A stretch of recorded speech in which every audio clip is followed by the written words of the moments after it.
할렐루야. 반갑습니다. 원래 그 나온 순서지는 교회를 치유하시는 하나님이신데요. 이 부분은 내일 나누도록 하고 오늘은 마음을 치유하시는 하나님에 대한 말씀을 나누려고 합니다. 요즘 한국 사회는 조현병이라고 하는 원래 그런 병이 있었지만 매스컴에서 거의 다루지 않았던 병이거든요. 요즘은 거의 일반화가 된 상황이 되었어요. 아마 한국 신문을 보시면 아시겠지만 어떤 40대 남자가 한밤중에 아파트에 불을 지르고 또 뛰쳐나오는 사람들을 막무가내로 칼로 찔러서 21명인가 사상자를 낸 너무나 끔찍하고 한국 사회가 미쳐가나 하는 이러한 한국 사회 전체를 흔드는 그러한 사건이 근래에 일어났습니다. 근데 어제 오늘 신문 기사를 보니까 또 색다른 기사가 나왔더라고요. 이 사람이 20대 때는 정의로운 사람이었다고 그 당시 친구들의 증언이 있었다고. 어느 정도냐면 친구 사이에서 누가 이렇게 나의 친구를 괴롭히면 정의로운 마음에 직접 가서 혼도 내주고 모든 삐뚤어진 것을 바로 잡는 정의파였다라는 거예요. 그러면서 그 당시의 사진을 보여주니까 지금 나온 약간 그 마시간 얼굴이 아니라 또 괜찮은 그런 청년의 얼굴 사진이 20대 때 사진으로 떴더라고요. 그러면서 그 20년 사이 어떤 일이 있었는지에 대하여 이렇게 조사를 한 내용이 나왔는데 성실하게 살다가 10년 전, 그러니까 30대 때 어떤 공장에서 일을 했다고 합니다. 산업재해를 당해서 이제 산업재해 보상을 받으려고 정부 쪽에 신청을 했는데 결국은 나라로부터 합당한 보상을 받지 못하면서부터 이 사회에 대하여 또 국가에 대하여 마음 깊은 곳에 원한과 분노의 상처가 생겼다라는 거예요. 그 마음이 결국은 정신병까지 발전을 해서 조현병은 일종의 귀신병입니다. 그러니까 자기 정신 이해에 따른 어떠한 인격체가 그 사람에게 착시 현상을 일으켜서 살해를 하기도 하고 사울이 그랬잖아요. 귀신 들렸을 때에 창을 들고 다윗을 죽이려고 했던 것처럼 그러한 증세가 점점 발전을 하다가 끝내는 그 끔찍한 일을 벌이고 만 거예요. 근데 그 발단이 자신의 몸에 어떤 문제가 생기고 그것이 정상적으로 처리받지 못하면서 생긴 원한이 시작이 되어 그것이 이렇게 끔찍한 결과까지 가지고 왔다고 하는 것입니다. 이와 같은 문제는 크고 작을 뿐이지 실은 우리의 삶에서 늘 겪는 문제입니다. 마음의 병, 마음의 쓴뿌리의 문제. 제가 알고 있는 어떤 분은 서울대 그 공학 출신이에요. 수재지요. 근데 이제 이분이 제가 아는 누님과 결혼을 했는데 그 결혼 초기에 있었던 일입니다. 어떻게 이야기를 하다가 이분의 형수 이야기가 나왔는데 그 수재가 잠을 자다가 갑자기 벌떡 일어나더니 가슴을 부여잡고 고통스러워 하더래요. 형수 이야기가 나왔는데 갑자기 벌떡 일어나더니 가슴이 아프다고 하면서 막 숨을 몰아쉬면서 괴로워하더래요. 이야기를 들어본 즉 아마 이분이 이제 지방에서 서울로 올라와서 형님 댁에 얹혀 살면서 아마 형수로부터 어떤 모멸감 또 마음의 상처 이런 부분들을 이렇게 겪으셨던 것 같고 그것이 잘 해결되지 않은 채 성실한 사람이니까 서울대학을 우수하게 졸업했다고 하면 의지력이 있는 사람 아닙니까? 그러니까 그런 것들을 꾹꾹 누르고 결국은 이제 대학도 졸업하고 그리고 이제 사회에서도 좋은 기업 들어가고 또 결혼도 잘 하신 거예요. 아마 시간이 어느 정도 흘렀을 것입니다. 그 상처를 겪은 지. 그런데 갑자기 그 이야기가 나왔을 때 그 마음 깊은 곳에 통증이 건드려져서 막 가슴을 부여잡고 힘들어한 그분의 반응들, 좀 전에 이야기했던 그 사회에서 정당한 처분을 받지 못함으로 인해서 결국은 그 범죄를 저지른 그러한 모습들, 이것은 우리의 삶에서 크고 작게 경험하는 마음의 상처와 그 상처로부터 나타난 여러 아픔들, 여러 어려움의 증세들을 저와 여러분은 경험을 하고 살아갑니다. 오늘 본문에 보면 이러한 말씀이 나오죠. 여호와께서 내게 기름을 부으사. 이거는 예수 그리스도의 메시아 사역을 의미하는 거예요. 누가복음 4장에 보면 예수님이 공생에 시작하실 때 그 가버나움 회당에서 성경을 달라고 한 다음에 이 부분을 펴지요. 여호와의 신이 내게 임하셨으니 이는 주께서 내게 기름을 부으사. 기름 부음을 받았다고 하는 게 메시아거든요. 그리스도가 메시아, 기름 부음을 받은 하나님의 종. 내게 기름을 부으사 나를 보내셔서 어떤 일을 하시는가? 마음이 상한 자를 고치며 포로된 자에게 자유를, 갇힌 자에게 노임을 선포하며 여호와의 은혜의 해와 신원의 날을 선포하고 모든 슬퍼하는 자, 시온에서 마음이 상하여 슬퍼하는 자를 위로하고 회복하여 하나님의 의의 나무로 놀랍도록 변화시키는 그 일을 예수 그리스도께서 하실 것이라고 오늘 메시아의 구원과 회복 사역에 대한 예언이 이와 같은 말씀이에요.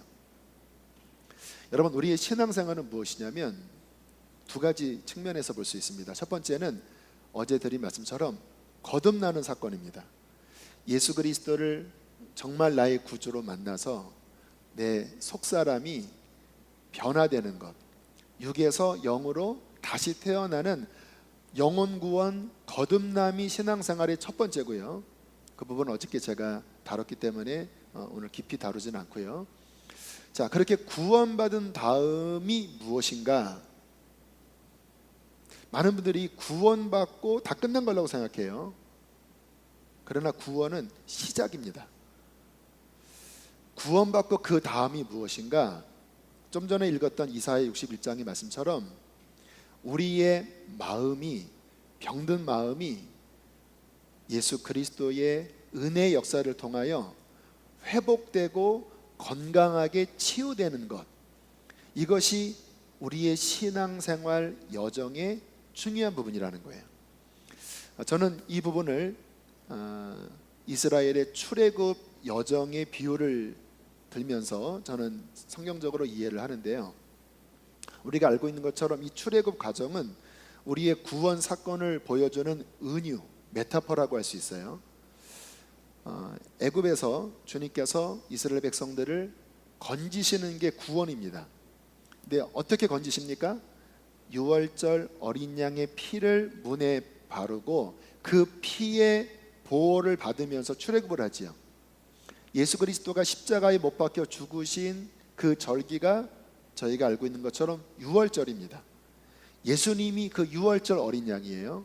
그러니까 유월절 사건은 예수 그리스도께서 십자가에 못 박혀 죽으실 것에 대한 예표이고, 그 십자가를 통하여 애굽이라고 하는 사탄의 지배 아래에 있는 이 세상에서 벗어나는 것이 출애굽 구원을 보여주는 거예요. 홍해를 갈라서 홍해를 지나가는 사건은 무엇일까요? 고린도 전서에서 사도 바울이 이렇게 이야기합니다.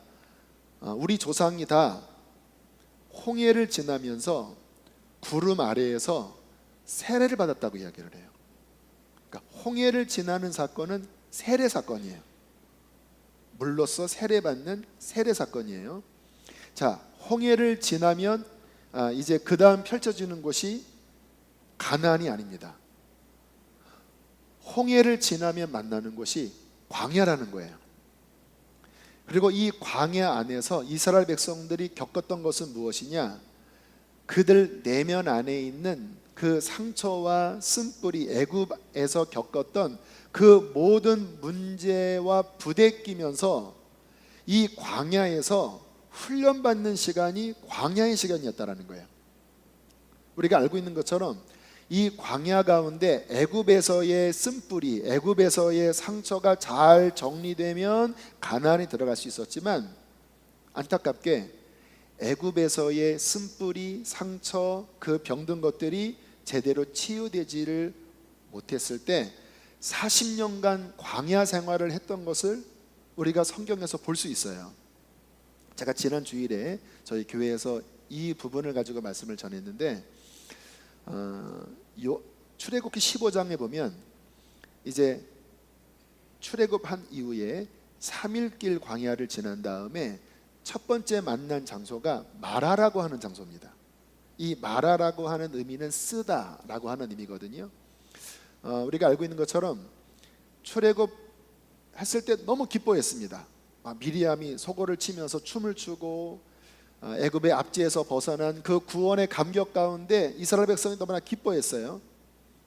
3일을 지나서 처음 만난 오아시스가 먹지 못할 쓴물의 오아시스였던 거예요. 그러니까 이스라엘 백성들이 그 마라에서 막 원망하고 불평을 합니다. 아니, 지금 우리는 먹을 물이 없는데 우리를 목말라 죽게 할 것입니까? 그때 하나님께서 모세에게 뭐라고 말씀하시죠? 한 나무를 보여주면서 이 나무를 마라의 쓴물에 던져라. 그러면 물이 고쳐질 것이다. 물이 치유될 것이다. 그러면서 그곳에서 하나님께서 율례를 선포하십니다. 쭉 말씀하실 때 그 결론이 뭐냐면, 네가 나와 바른 관계를 맺고 네가 정말로 나의 말에 순종하면 나는 너를 치료하는 여호와라. 치료를 말씀하세요. 여러분, 주님께서 이 구약은 여러 그림 언어로 말씀을 하시는 거거든요. 마라의 쓴물을 고치신 다음에 주님이 이스라엘 백성들에게 나는 너희를 치료하는 하나님이라는 거예요. 무엇을 보여주시는 것일까요? 여러분, 이스라엘 백성들이 애굽에서 400년 동안 종살이 했습니다. 여러분, 이민생활 해보셔서 대충 그 느낌을 아시잖아요. 400년간 마이너리티로 살아간 거예요. 이방인으로 살아간 거예요. 요즘 그래도 이 시대는 치안도 있고 법이 있잖아요. 그런데 그 고대 시대에는 치안이나 법이 제대로 세워져 있지 않은 시대입니다. 그곳에서 400년 동안 종살이를 했을 때 그들이 겪었던 차별 대우, 그들이 겪었던 억압, 이러한 부분들이 그들 마음 깊은 곳에 어떠한 형태로 자리 잡았겠습니까? 아마 여기 이민생활을 해보신 분들은 대충 그 이방인의 서름이 무엇인지를 아실 거예요. 이스라엘 백성들이 그 온갖 억압을 당하면서 마음 깊은 곳에 쓴뿌리가 난 거예요. 원망의 쓴뿌리, 분노의 쓴뿌리, 그리고 낮은 자존감. 이스라엘 백성들이 광야에서 늘 했던 말이 뭐냐면, 우리는 메뚜기다. 조그만 어려움이 오면 하나님이 우리를 광야에서 죽이시려고 한다. 애굽에 매장지가 없어서 이 광야에서 죽이시려고 한다. 우리는 쓸모없는 자들이야 하면서 불평하고 원망하는 모습들을 성경에서 볼 수 있지요.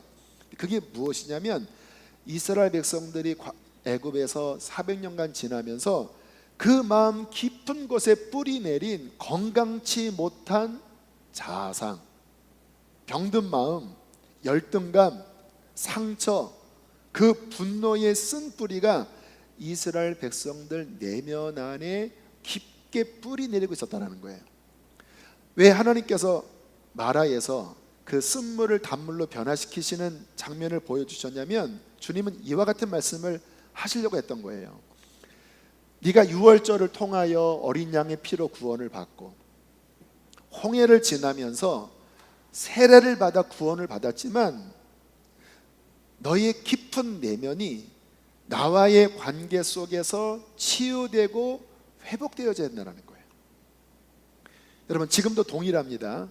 어제 제가 거듭남에 대한 설교를 했지만 아마 이 가운데 많은 분들은 예수님의 십자가를 만나고 또 물과 성령으로 거듭나셔서 정말 기쁜 마음으로 신앙생활을 하는 분들이 많이 계실 거예요. 그러나 오늘 제가 이 치유에 대해서 두 번째 다루고 싶은 것은 뭐냐면, 과연 나의 영은 구원을 받았지만 이 영은 은혜로 구원받는 거거든요. 그런데 나의 마음은 과연 그와 같은 쓴뿌리가 있지 않는가? 나의 마음 안에 하나님이 자녀로서 품지 말아야 될 상처, 쓴뿌리, 병든 마음, 이러한 것이 혹시 있지 않는가 돌아보셔야 합니다. 왜냐하면 그와 같은 마음이 우리 안에 있잖아요. 그러면 건강하게 신앙생활을 못해요. 건강하게 가정생활을 영위하지 못해요. 왜냐하면 마음의 쓴뿌리는 우리의 삶에 영향을 주거든요.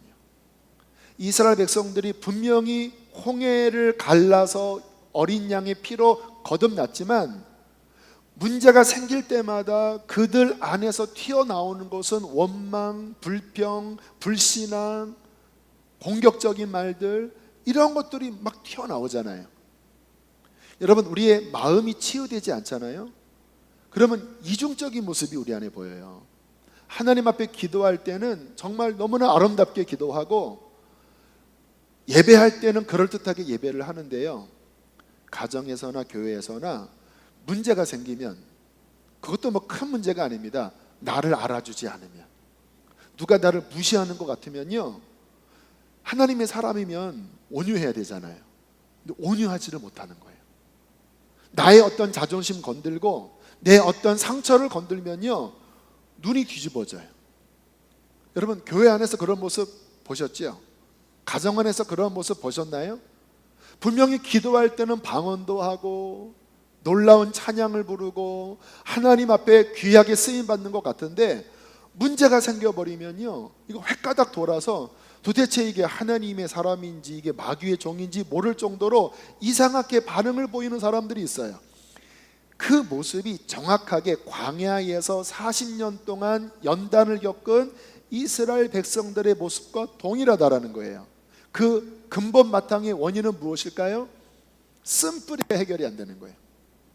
마라의 쓴물이 단물로 치유되지 못한 채 내 영은 뭔가 하나님의 성령의 작용으로 거듭난 것 같은데, 나의 영이 나를 이끌기보다는, 새 사람이 나를 이끌기보다는 병든 자아가, 상처 입은 그 옛 자아가 여전히 나를 이끄는 그러한 이상한 형태의 괴물과 같은 그러한 모습의 신앙생활을 하기가 쉽다라는 것입니다. 저는 오늘 이 두 번째 시간에 우리 귀한 성도님들에게 질문을 해보고 싶어요. 여러분은 신앙생활을 하면서 정말 주님의 깊은 치유를 경험하셨나요?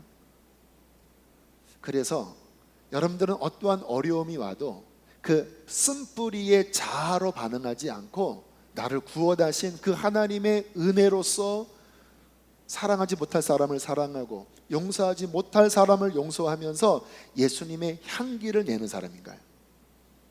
여러분, 이 이스라엘의 광야는요, 우리의 구원의 여정을 보여줍니다. 가나안에 쉽게 못 들어가요. 성경에 보면 애굽의 1세대가 40년 동안 광야에서 다 정리된 다음에 그 다음에 가나안에 들어갔어요. 그 말은 뭔지 아세요? 우리가 신앙생활을 할 때 이 광야에서 돌다가 끝나는 사람이 있습니다. 여전히 내 마음의 문제를 해결하지 못하고 늘 마음의 짜증과 원망과 불평 가운데 광야에서 돌다가 끝내는 사람이 있고요, 어떤 사람은 그 애굽의 상처 쓴뿌리를 십자가로 넘기우고 정말 내 안에 오신 예수 그리스도 성령님을 통하여 새롭게 변화된 모습으로 가나안에 들어가는 복된 신앙생활을 하는 사람이 있다라는 거예요. 질문하겠습니다.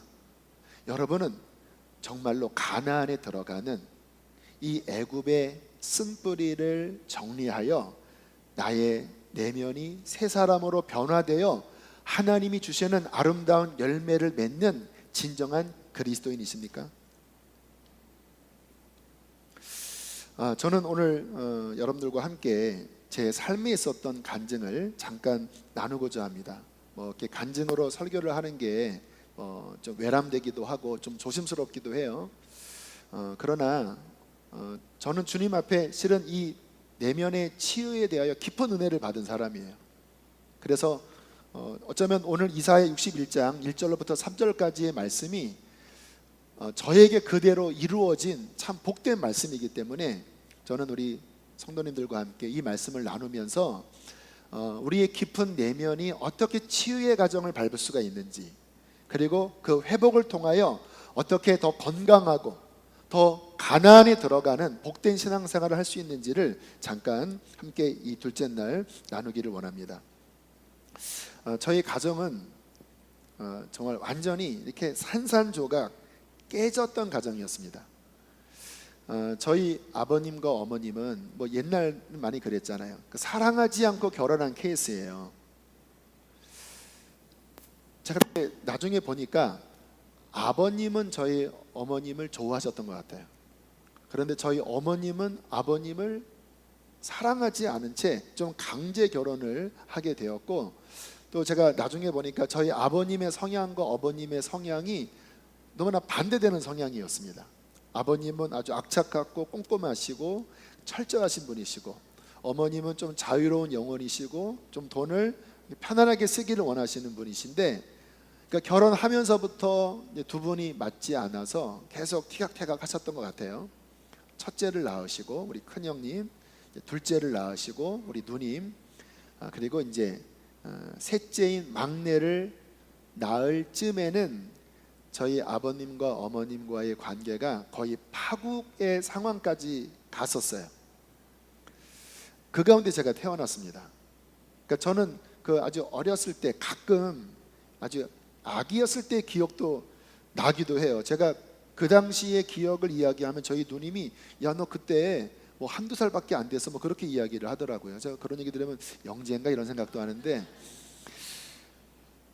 근데 그때 기억이 뭔지 아세요? 한밤중에 어머니와 아버지가 싸우는 장면이에요. 저희 아버지가 막 이빨로 막 뜯어서 이빨이 막 빠지시고 피가 나오시고, 집에 있는 사진에 저희 어머니의 목이 다 잘려져 있어요. 어머님이 이제 집을 나가기 시작했거든요. 도저히 못 살겠다 하면서 집을 나가시면, 그럼 제가 그때가 4살 5살이에요. 그러니까 태어날 때부터 사이가 좋지 않았고, 어릴 때 장면은 두 분이 싸우시는 장면, 어느 날 어머님이 안 계시면 저는 이제 집에 할머니 밑에 있는 건데, 제가 주로 가졌던 포즈가 그 옛날에 그 마루 있잖아요, 나무 마루. 거기에 우두커니 앉아서 먼 산 바라보면서 슬픈 얼굴로 앉아 있었던 모습이 4살 때 5살 때 저의 모습이었어요. 여러분, 사람의 이 상처와 쓴뿌리가 나이를 먹고서도 생깁니다. 아까 그 조현병 환자는 이제 20대 30대 때 생긴 거지만, 진짜 사람 안에 있는 쓴뿌리 상처는요, 언제 가장 깊게 새겨지냐면 그 나이 때입니다. 유년 시절이죠. 아직 자아의 정체성이 형성되기 이전, 내 안에 어떤 감성적인 이러한 부분들이 아직 완성되기 이전에 들어온 상처는요, 이 인격의 뿌리에 들어가 있는 거예요. 근데 보세요, 사람이 건강하게 자라려면 사랑 속에서 자라나야 되잖아요. 그 사랑을 주는 주체는 부모님이잖아요. 부모님에게 아이는 부모님이 절대적인 그런 요소잖아요. 그런데 태어나면서부터 그 절대 요소인 부모님이 깨어져 가는 상태고, 마땅히 받아야 될 정서적인 공급을 받지 못한 채 제 어린 나이에 인격이 형성됐다고 하면, 여기 아마 그런 심리학을 하신 분이나 또는 아동을 가르치는 일을 하셨던 분은 그게 어떠한 상황인지를 이해하실 거예요. 이 정서가 제대로 발달이 안 되는 거예요. 제대로 사랑을 받지 못하고 깨어져 있으니까, 분열된 상태에 있으니까요. 그러다가 어머님이 다시 들어오셨다가 또 나가시고, 그렇게 몇 번을 반복하시다가 지금도 기억나요. 왜냐면 하도 이제 그게 충격적인 상황이라 아마 기억이 나는 것 같아요. 다방에 어머님이 계시고 아버님이 계시고 또 친인척 누가 한 분 계셨던 것 같아요. 이제 두 분이 이렇게 서로 대화 나누는 장면, 이제 우리 그만 갈라서자. 큰 아이와 둘째 아이는 내가 맡겠다, 이제 아버지의 말씀이었고, 막내는 당신이 맡아라. 이제 그러면서 이제 부모님이 결별을 하시는 그 테이블에, 다방 테이블에 6살 정도 된 제가 앉아 있었고, 그때 오고 갔던 말이 기억이 나요. 제 안에 그 느낌도 기억이 나고. 그렇게 해서 이제 6살쯤에 이제 부모님은 끝내는, 법적으로는 끝까지 이혼은 안 하셨습니다. 이제 사실상 이혼 관계인 별거로 들어간 거죠. 근데 어머님은 저를 키울 힘이 없으셔서 그 당시에 대전에 있는 외가댁에 저를 이제 보냈어요. 그때가 6살 말에서 7살 사이예요. 저는 이제 외할머니 댁에서 이제 얹혀 사는 상황으로 한 1년간 지냈는데, 그 당시 제가 갖고 있는 또 하나의 정서가 뭐냐면, 엄마가 오면 창피한 거예요. 그래서 막 도망갔습니다. 엄마가 이리 오라고 하면은 어머니한테 못 갔어요. 원래 성격이 내성적인 것도 있었지만 제 마음 안에 저의 가장 근본인 부모님에 대하여 정상적이지 않은 반응이 이제 내 안에 일어나기 시작한 거예요. 그러다가 이제 7살 말이 되고 초등학교 입학할 쯤에 저희 어머님이 저를 데리러 오셨고, 이제 어머님과 살게 되었습니다. 그러나 그 삶도 만만치가 않았어요. 다 이야기하지 않겠습니다. 다 이야기하기에는 적절치 않은 상황들이 그 안에 많이 있었어요. 이제 그러한 시절을 보내면서 제 안에 깊이, 뿌리 깊이 자리 잡은 정서가 뭐냐면 낮은 자존감이에요. 나라는 존재가 귀하지 않은 거예요. 지금도 이렇게 생일 잔치를 누가 해주면요, 못 견디겠어요. 왜냐하면 사랑을 많이 받으면 사랑을 편안하게 받거든요. 근데 저같이 사랑을 잘 받지 못한 사람은 그러한 분위기가 너무 어색해요. 다 그러나요? 저는 그래요. 너무 어색해요. 그래서 생일 잔치를 안 차려주는 게 속이 편해요. 뭐 별로 누가 차려주지도 않았고, 지금도 교회는 큰데 제 생일을 잘 안 차려줍니다. 차려달라는 거 아닙니다. 이거 인터넷 안 나가지요. 아무튼 낮은 자존감이 제 안에 자리를 잡게 되었고요. 또 하나는 수치감. 정상적이지 않다고 하는 것을 어릴 때부터 제 머릿속에 인지가 되면서 사람들 앞에 떳떳하게 가정 이야기를 못 하겠더라고요. 초등학교 때도 가정 호구조사, 그 당시에는 뭐 부모님의 직업이 뭐고 이런 것들 다 조사를 했거든. 지금은 안 한다고 하더라고요.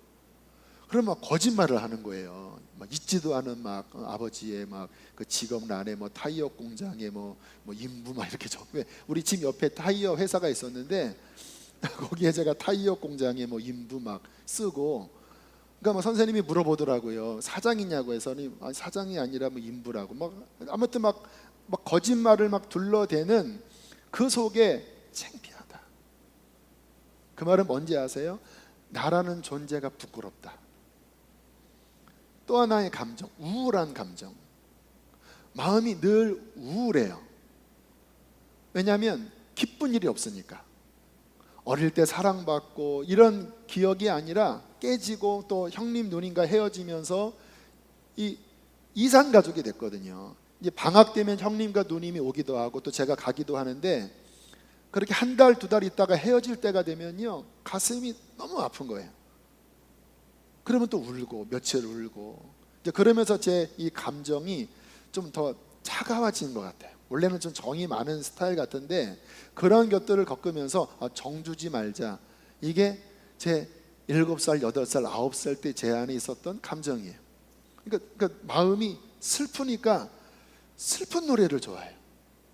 제가 중고등학교 때 좋아했던 노래가, 물론 우리 이제 그 80년대 그때 분위기는 좀 사회적으로도 그런 노래가 많긴 했지만 유독 그런 노래를 더 좋아했어요. 그리고 비 오는 날 좋아하고 우중충한 날을 좋아하고, 저의 정서가 그러니까. 그리고 가만히 있으면 슬퍼요. 그렇게 살던 어느 날 주님께서 저에게 찾아오셨습니다.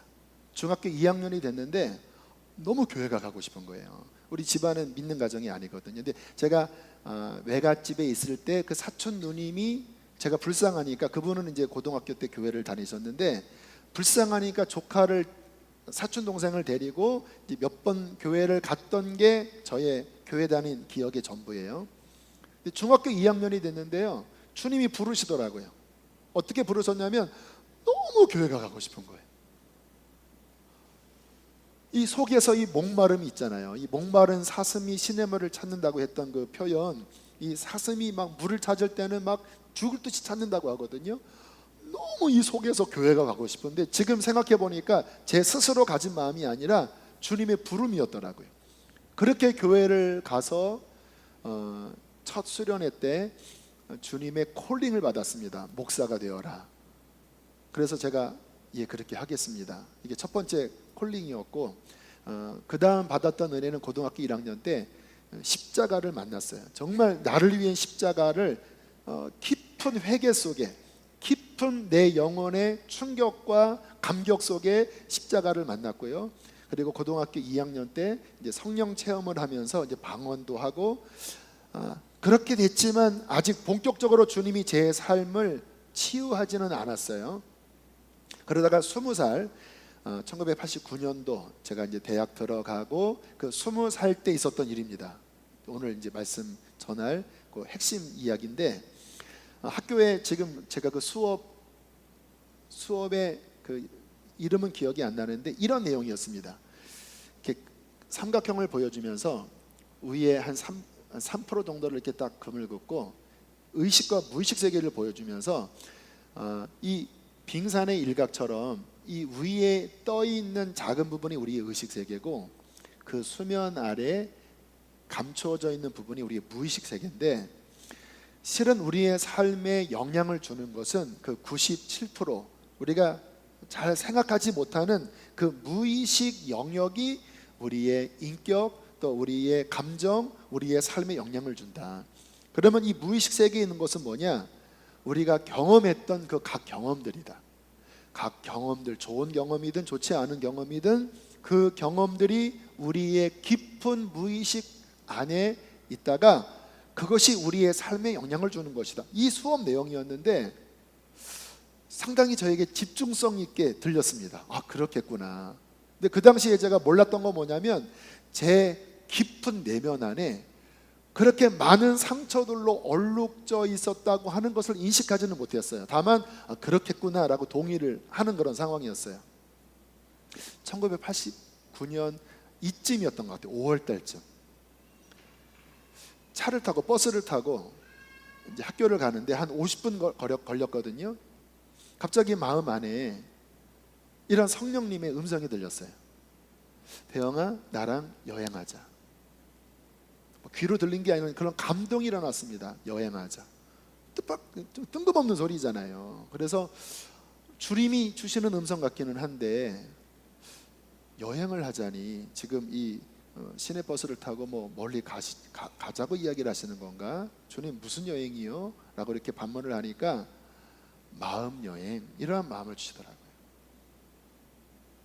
그 다음 주시는 마음이, 내가 지금부터 너의 마음을 통하여 네가 겪었던 그 일들로 들어갈 거야. 그런데 내가 어떠한 마음의 문의 방을 열 때 너의 마음이 아플 거야. 아프면 그 마음을 나에게 드리려, 나에게 맡기려. 이런 어떤 감동이었습니다. 버스를 타고 가는 길에 있었던 일이에요. 그래서 오케이, 주님, 그러면 한번 해보시죠. 그리고는 주님이 이렇게 이제 저를 한 걸음 한 걸음 이렇게 과거로 이렇게 이끄시는데, 어떤 한 장면을 이렇게 보여주시더라고요. 상처받는 상황이었습니다. 근데 그 장면을 딱 보여주시면서 그 마음의 방으로 들어갔는데, 제가 놀랬던 건 뭐냐면 마음이 아파하고 있는 거예요. 그거는 이미 무의식 가운데 덮여진 일입니다. 왜 사람이 어떤 일을 겪어도 지나가면 잊혀지잖아요. 그런데 다시 그리로 들어가서 저희 감정 상태를 보니까 해결이 안 된 거예요. 아파하고 있는 거예요. 마음이 아프더라고요. 그때 주님이 그 가르쳤던 말씀이 생각이 나서 주님께 드려야 되겠다. 그러니까 주님, 내가 이 경험이 아픈 경험인데 주님께 드립니다. 이렇게 드리니까 오늘 읽었던 말씀, 마음이 상한 자를 고치며, 주님께서 그 마음을 이렇게 만지시는데 주님이 만지시니까 그 아픔이 치유가 되더라고요. 그러면 그 다음에 어떤 현상이 일어났냐면, 그 기억이 잊혀진 건 아닌데 분명히 그 기억은 생각이 나요. 근데 아프질 않는 거예요. 그게 이제 치유의 과정이었어요. 그리고 좀 더 깊이 들어가서 또 어떤 장면을 보여주시고, 또 마음이 아파하면 주님께 드리면 눈물이 나요. 그럼 성령께서 이렇게 기름으로 싸매 주시면 또 그 부분이 회복이 되고, 한 50분을 계속 주님이 이렇게 하면서 저의 어떤 마음 안에 있는 과거의 어떤 기억 속으로 계속 저를 인도하시면서 차 안에서 계속 울면서 주님 드립니다. 주께서 만지시고, 또 풀리면 그 다음 방으로 들어가서 또 마음이 아프면 드립니다. 주님께서 임재하시고 또 풀어지고, 차 안에서 계속 울다가 맡기다가 하는 과정을 하다가 이제 제가 내려야 될 정거장이 다 되어서 이렇게 내리고 나왔어요. 그때부터 주님께서 제 마음에 마라의 쓴물을 고쳐주기 시작했던 그 시작점이었습니다. 나중에 주님 앞에 제가 그때의 기억을 떠올리면서 좀 질문했던 적이 있습니다. 하나님 왜 그때 갑자기 제게 찾아오셔서 마음 여행을 하자고 말씀하시고 저의 그 아팠던 것들을 왜 보여주셨나요? 라고 질문을 했을 때 주님이 제게 주신 감동은 뭐였냐면 이러한 감동이었습니다. 주님의 눈길을 보여주시더라고요. 그때 내가 너를 바라봤을 때 너는 너무나 아파하고 있었어. 나는 중심을 보는 자야. 네가 나의 종이 되겠다고, 네가 신학대학에 들어와서 이제 앞으로 나의 종이 되어야 할 텐데, 내가 그때 너를 바라봤을 때 너의 마음은 너무나 아파하고 있었어. 나의 사랑하는 자가 아파하는 것을 내가 어떻게 내버려 둘 수 있겠니? 또 그 아픈 마음으로 어떻게 네가 나의 일을 할 수 있겠니? 그런 감동을 주셔서 참 많이 위로받고 또 눈물을 흘렸던 그런 시간이 있었는데요. 이제 그때부터 주님이 제 마음을 치유하기 시작하셨는데, 그러면서 제 안에 일어난 변화가 뭐냐면요, 비로소 제 마음 밑바닥에서부터의 평안이 저의 밑바닥에서부터 차오르기 시작하더라고요. 그 전에는 항상 그 밑바닥이 슬펐거든요. 왜 슬펐는지 아시잖아요. 어릴 때부터 깨어져 있었으니까 그 갈라진 틈 안에서 아픈 증세가 제 안에 있었던 그 슬픔이었거든요. 그런데 주님께서 제 안에 오셔서 그 상한 마음을 사람이 고치는 고침이 아니라 그 주의 은혜가 하나하나 고쳐주시면서 비로소 평안함이 올라오기 시작했고요. 그리고 비로소 행복이 무엇인지 알게 되었어요.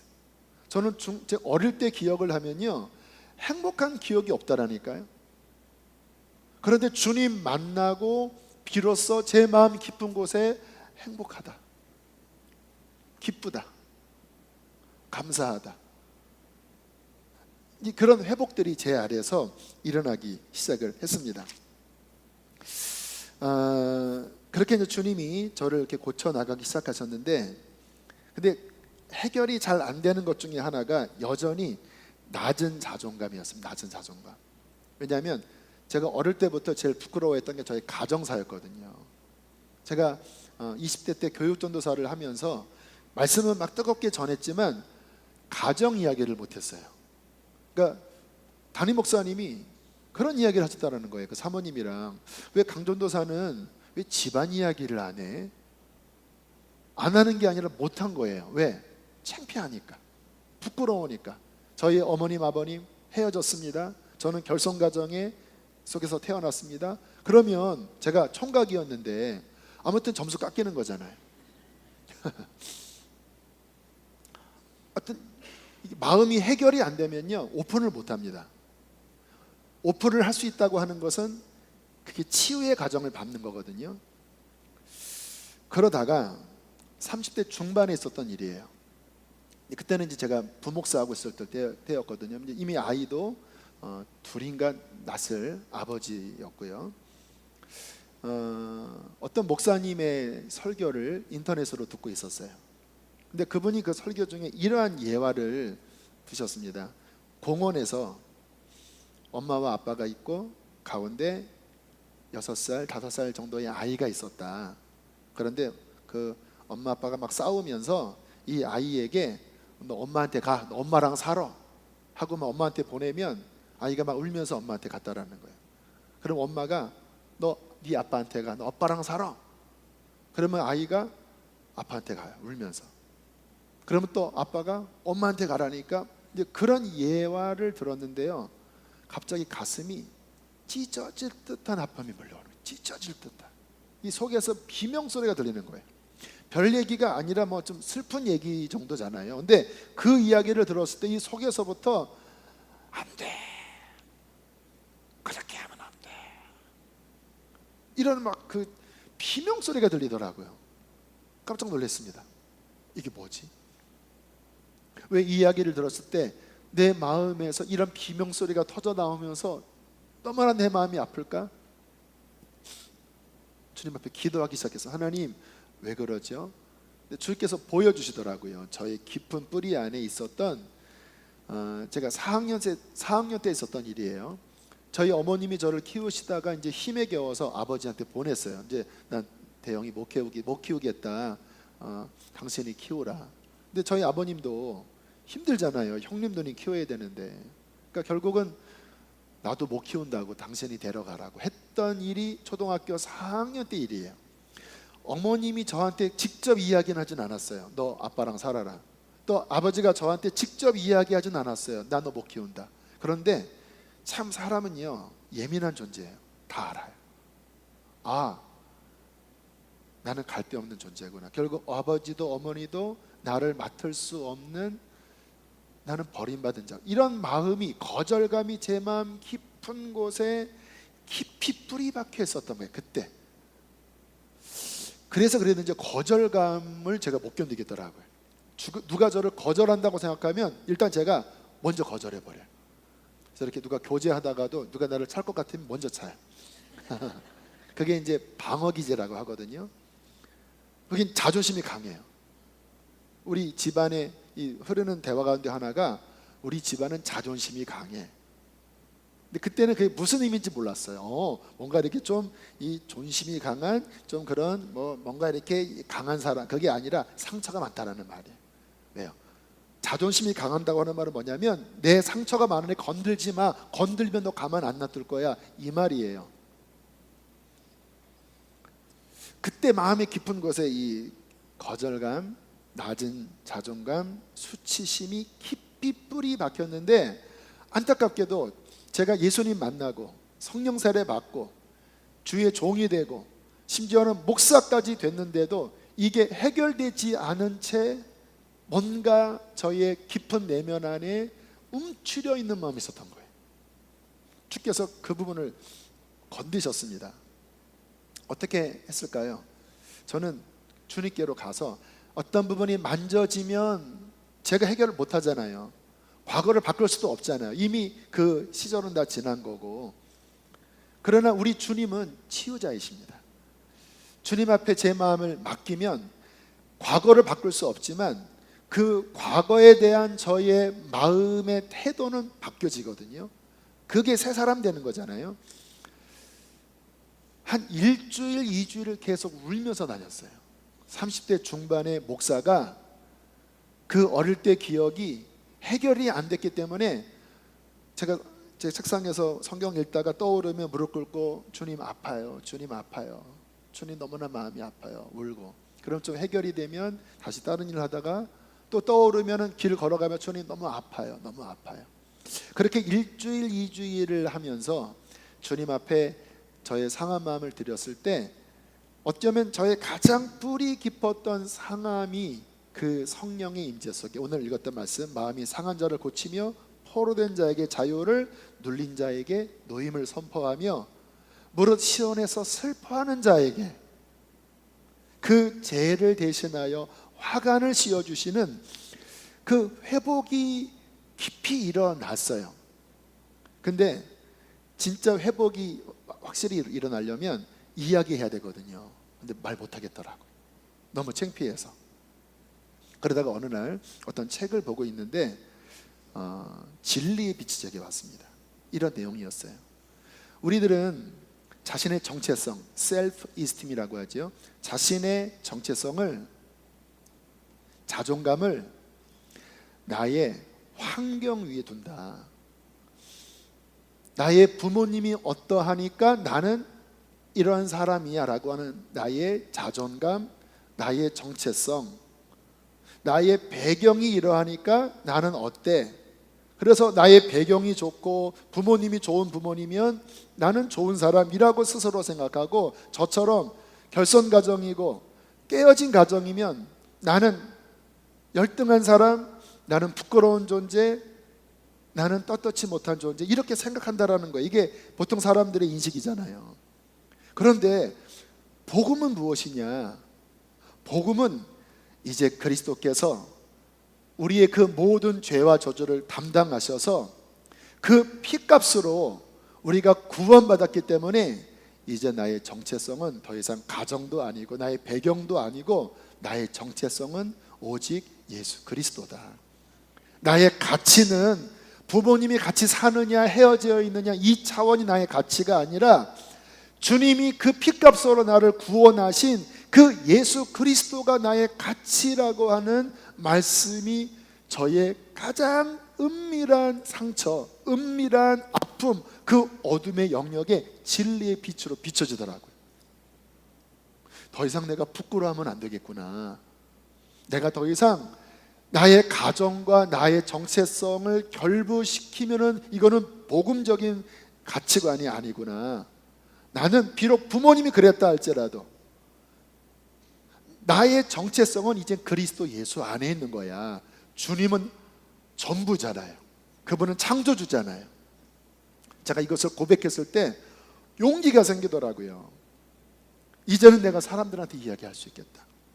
그리고 그 주 청년부 설교 주제가 셀프 이스팀,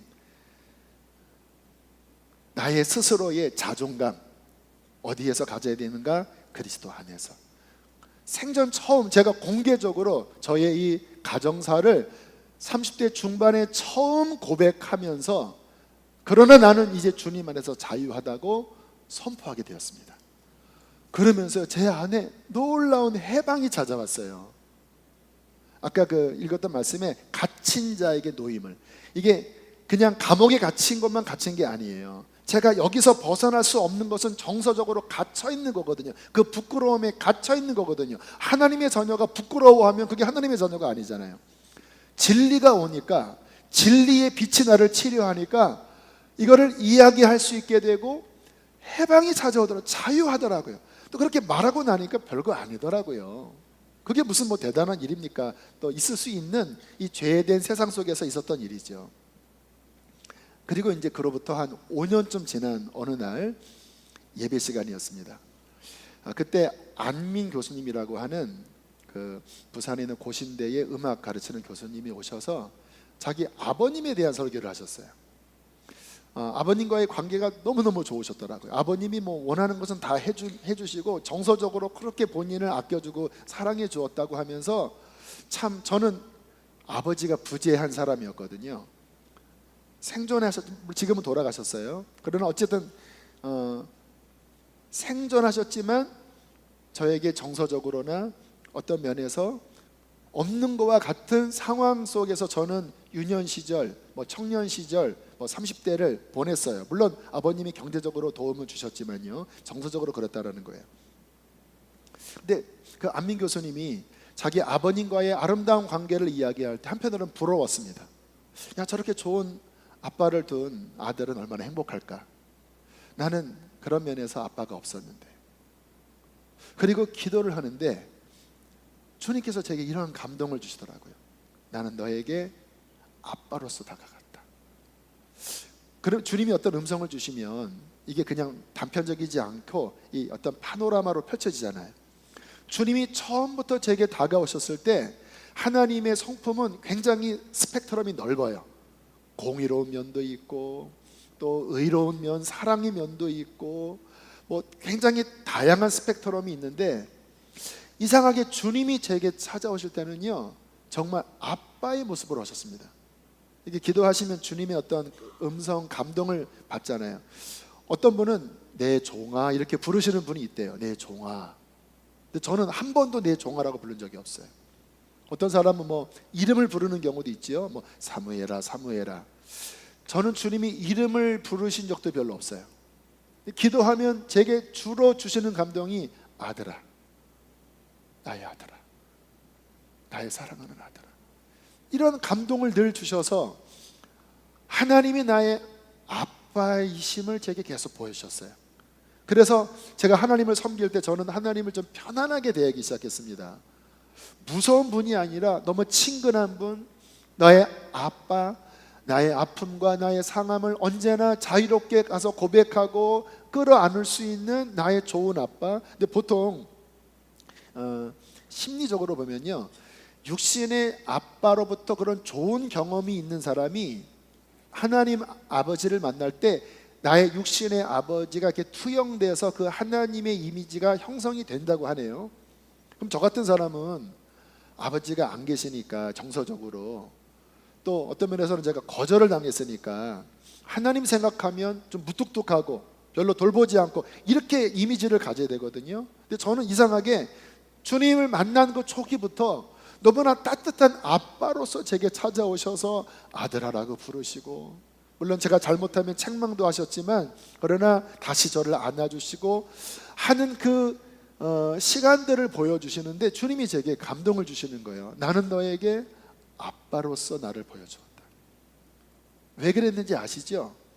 제 삶에 아버지의 영역이 부재되어 있었기 때문에 하나님은 저에게 찾아오실 때 그 빈 자리를 그분의 인자하신 아빠로서의 성품으로 다가오셔서 저의 정서 안에 그 아빠의 부재를 채우셨던 거예요.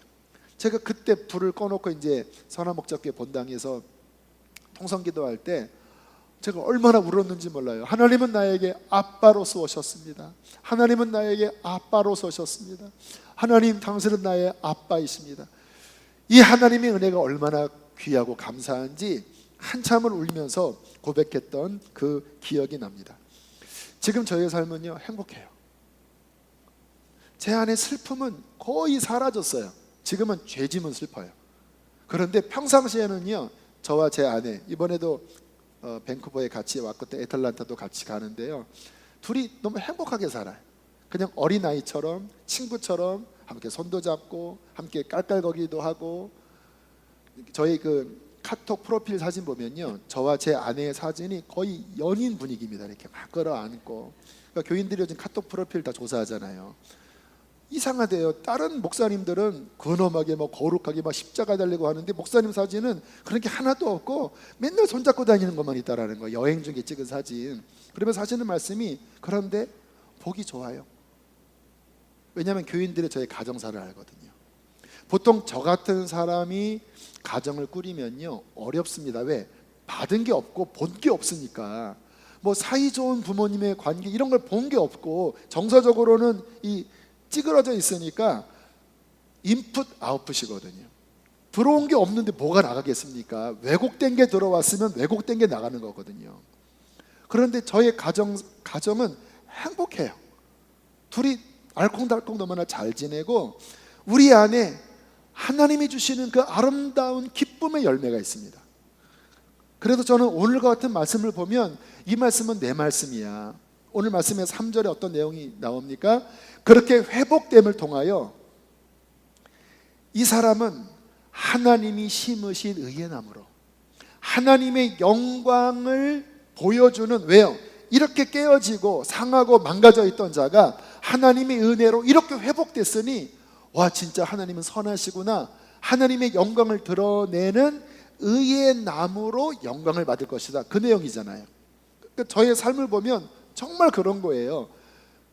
힘들게 시작했는데, 슬프게 시작했는데 가면 갈수록 주님 안에서 행복하고 기쁘고 그 모든 찌그러진 것이 이제는 주님 안에서 아름답게 회복이 되었어요. 저희 부모님의 그 마지막 상황을 좀 소개시켜 드리면요, 저희 아버님은 6년 전에 돌아가셨어요. 네, 6년 전에 돌아가셨어요.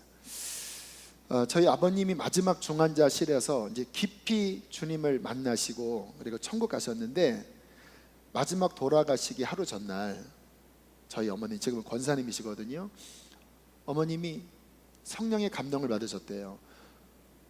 오늘 이 사람에게 가지 않고, 오늘 내가 이 사람에게 용서를 구하지 않으면 나는 평생 마음이 빚을 진 사람으로 살겠다. 그래서 용기 내어 그 중환자실 저희 어머님이 찾아가서 아버님에게, 미라 아빠, 저희 누님이 미라거든요, 미라 아빠 미안해요, 용서해줘요. 잘잘못이 어디 있는지 모르지만 어쨌든 어머님은 마음속에 저희 아버님에게 용서를 구했고, 저희 아버님은 이 코에 석션을 낀 상태에서 고개를 끄덕거리면서 아름다운 화해가 일어나고, 그 다음 날인가 그 다음 날 주님의 부름을 받아서 하늘나라 가셨어요.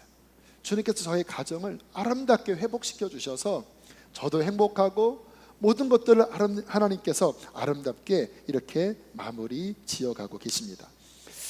제가 이 말씀을 좀 길게 간증을 한 이유는 뭐냐면요, 물론 각자의 상황은 다 다르시겠지만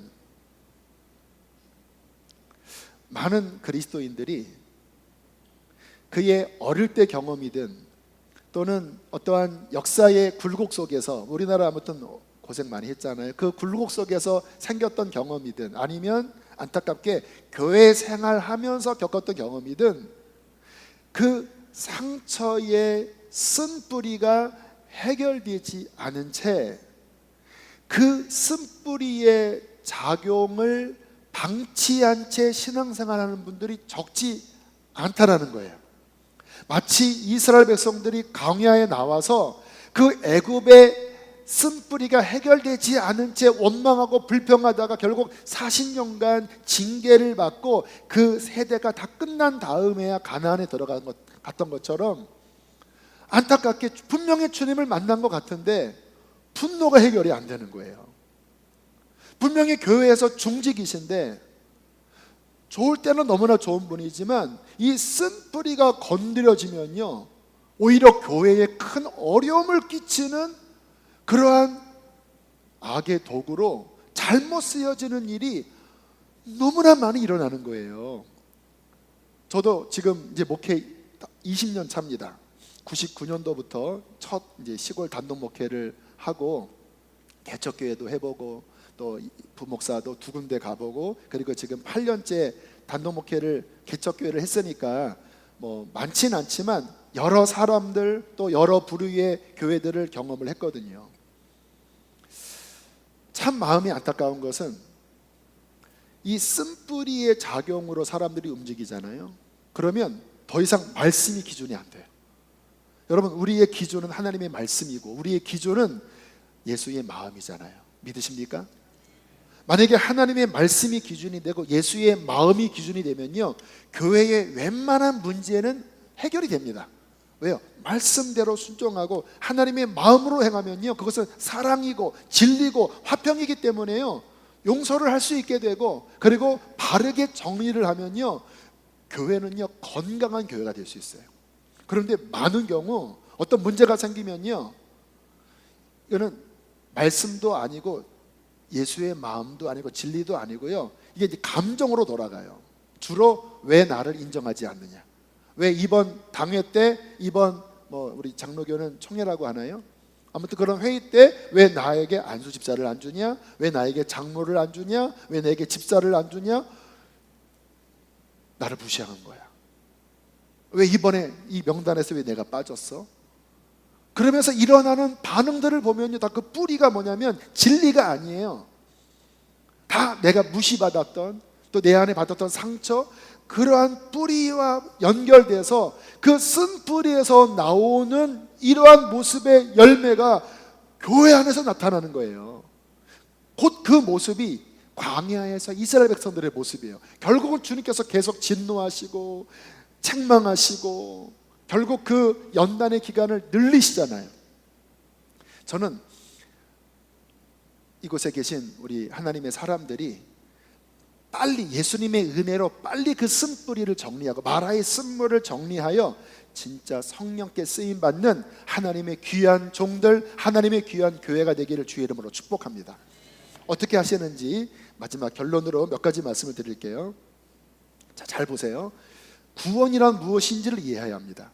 어제 드린 말씀 다시 요약 정리하면, 구원은 뭐냐면 물과 성령으로 다시 태어나는 것입니다.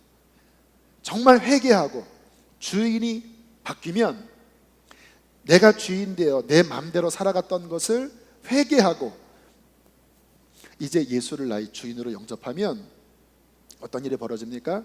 예수의 피가 나의 지나간 죄를 다 덮어버려서 사면을 선포해요. 더 이상 내가 정죄받는 자가 아니라 나는 죄 없다, 의롭다라고 하는 의미는 너는 의로운 사람이구나 그 뜻이 아니라 죄를 사면해 주는 거야. 네가 죄가 이렇게 많았지만 그 죄를 하나도 정죄하지 않을 거야. 그게 의롭다함을 받은 사면을 의미하는 거예요. 자, 그러면 그 다음에 무슨 일이 벌어지죠? 성령께서 들어오시면서 나의 죽었던 영을 살립니다. 이게 거듭남이에요. 중생, born again, 다시 태어남. 그 다시 태어남은 뭐예요? 속에 영이 태어나는 거예요. 이 영이 뭐냐? 새 사람이에요. 새 사람. 자, 새 사람이 태어났어요. 이 새 사람은 이제 하나님을 사랑하고, 이 새 사람은 하나님을 믿고, 이 새 사람은 진리를 추구합니다. 이 새 사람은 하늘 양식을 먹어야 살아요. 이 새 사람은 하나님께 기도해야 숨이 쉬어져요. 이 새 사람은 의를 쫓아야 그가 건강하게 살아가요. 근데 문제는 뭐냐? 여러분 성경을 잘 보세요. 사도 바울이 교인들에게 늘 경고했던 게 뭔지 아십니까? 옛사람을 따라가지 말라는 거예요. 그 옛사람이 뭐예요? 애굽에서의 사람, 과거에 너의 그 상처 속에 뒤틀린 자아가 중심이 된 그 애굽에서의 옛사람을 따라가지 말아라. 왜? 옛사람을 따라가면 너희는 이스라엘 백성들의 그 광야 40년에 징계받는 인생밖에 되지 않는다. 신앙이 성장하는 것이 아니라, 성령의 열매를 맺는 것이 아니라 육신의 쓴 열매를 맺게 된다. 그러므로 신앙은 무엇이냐? 따라합시다. 옛사람을 벗어버리고 새 사람을 입으라.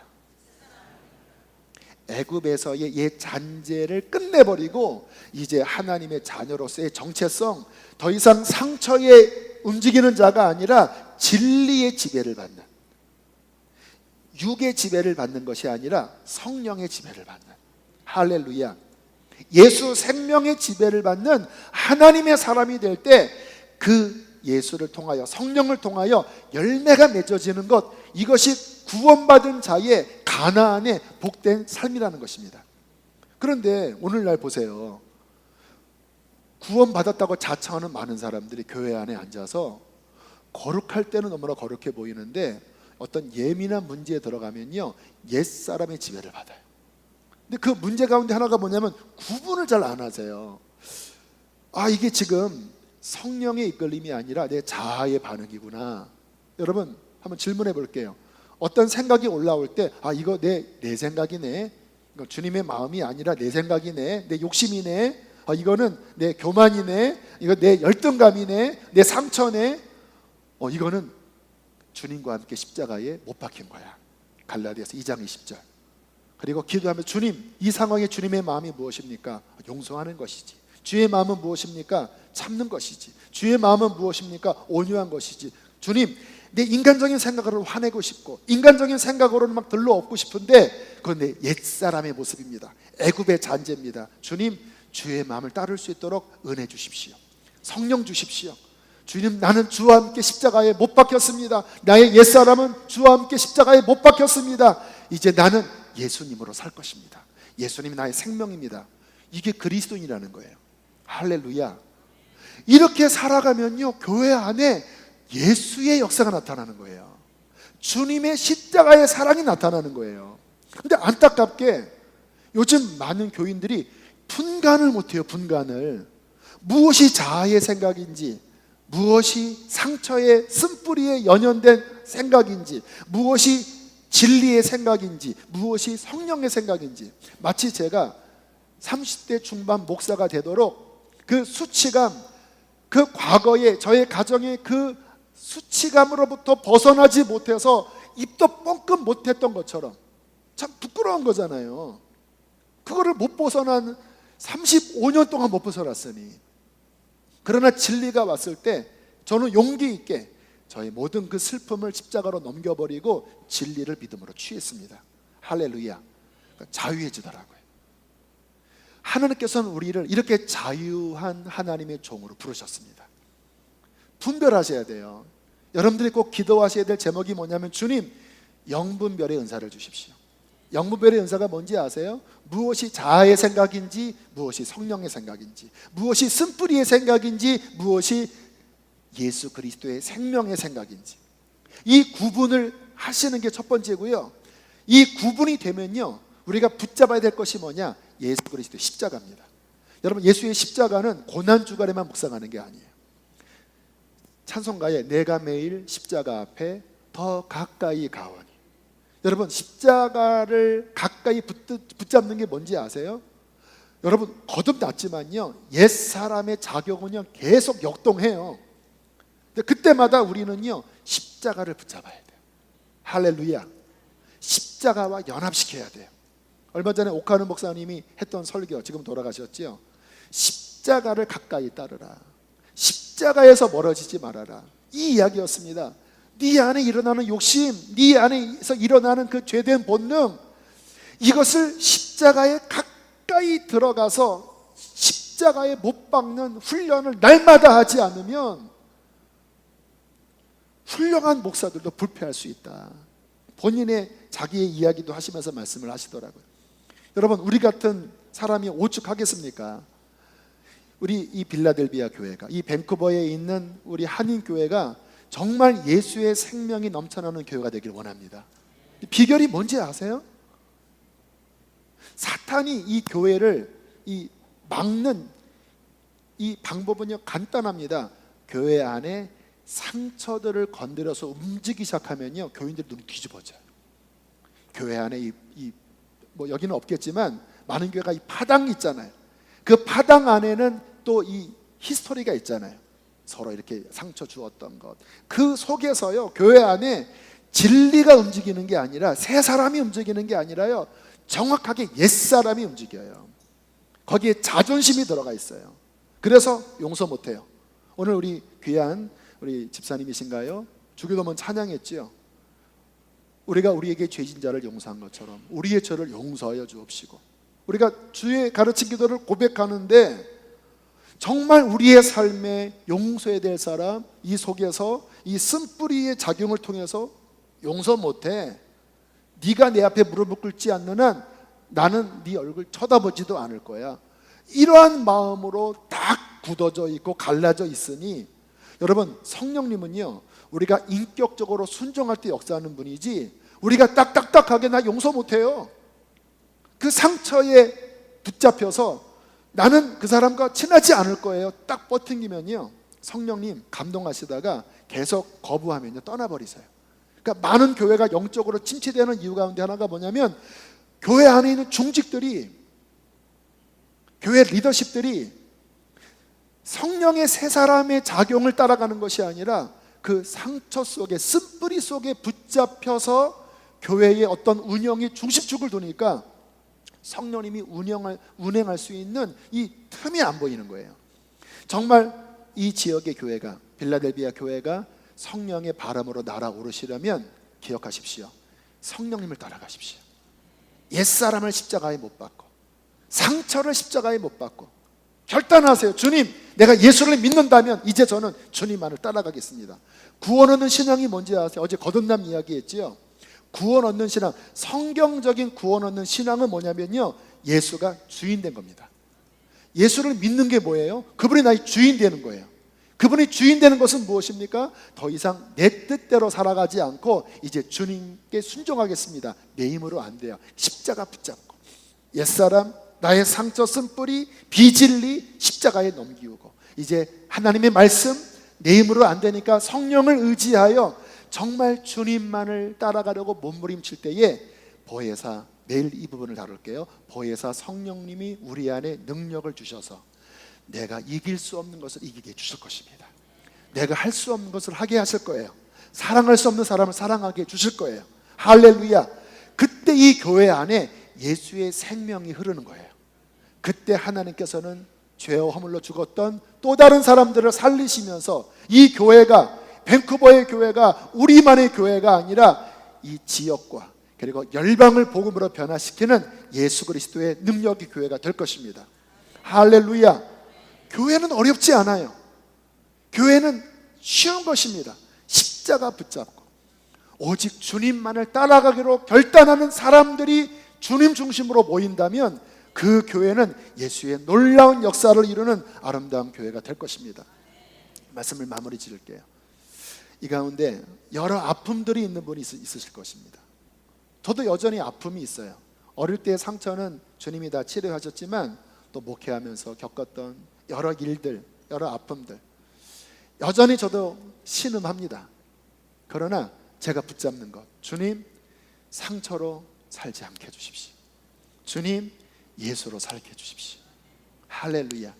이 마음으로 제가 날마다 몸부림치는 것처럼 우리도 함께 그렇게 주 앞에 나가게 되기를 축복합니다. 함께 우리 시간 찬양하겠습니다. 아무것도 두려워 말라.